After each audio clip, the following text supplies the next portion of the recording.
Hey everyone, back again for a quick Netflix how-to video. This time we're going to be showing you how to remove a movie that you no longer want to watch. Maybe you're watching it halfway through and you decided that it sucked.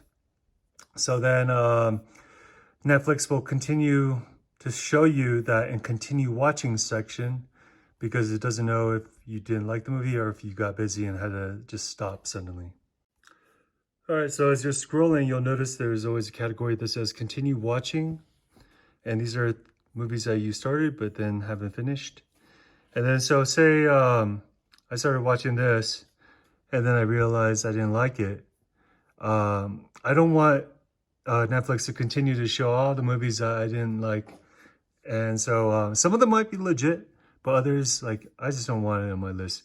So what you do is go here, go here, and you'll see this X, remove from now, sorry.